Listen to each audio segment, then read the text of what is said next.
So then what would you hope for the future? What would you hope if it was, you know, now? What would you hope for? Mm-hmm.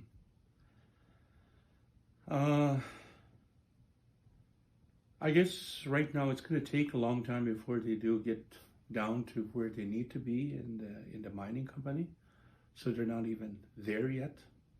You know, it's not like that it's, you know, that they could just come out there and put up mine up and just start drilling down in there and start reaching all this ore that's underneath, or this potash underneath the ground. It takes many years to actually get right down there to get to the actual core of the potash, and right now it's kind of slow going, but we do have a company, and that's the Jensen mine. Yep.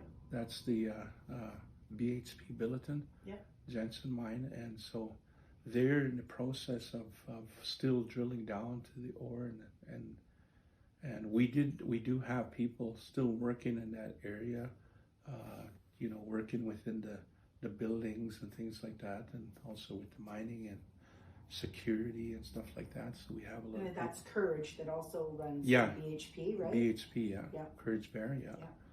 And so we've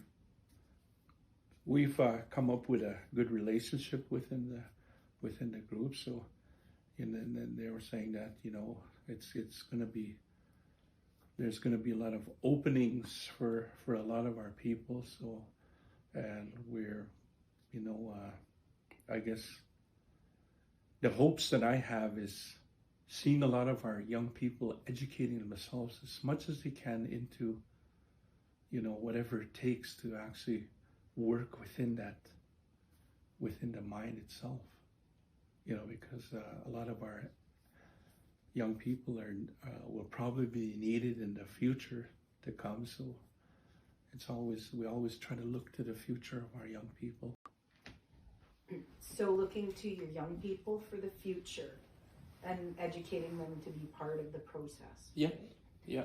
And so you, Sanford, being part of the process from when you were in the 60s and part of the process when you were working with your band and as a counselor and as a holder of knowledge and things like that. What is your hope for that connection between the land and the mines? What's your hope for the future with that connection?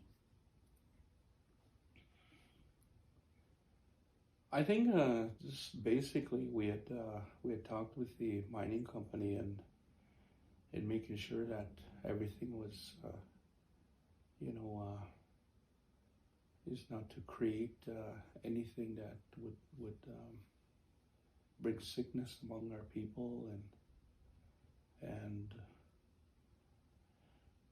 we have a lot of history within where the mine is, because we had families that actually traveled from our First Nation, and they used to go visit up in the Beardies, Okemasis, One Arrow area, and they would trek across on horseback, and they would come right by where the mine was, and making sure that you know, that they would do their hunting of ducks and duck eggs and things like that. And there were certain birds that we had out there too as well that you know, there's not too many of them, but of course we always wanted to make sure that everything is, you know, is basically there for us.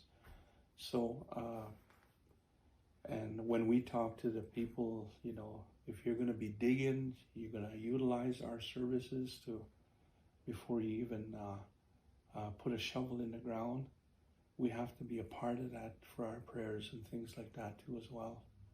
Because we don't just go ahead and dig, you know, into Mother Earth before you actually have a prayer and things like that to make sure things are done in a proper way.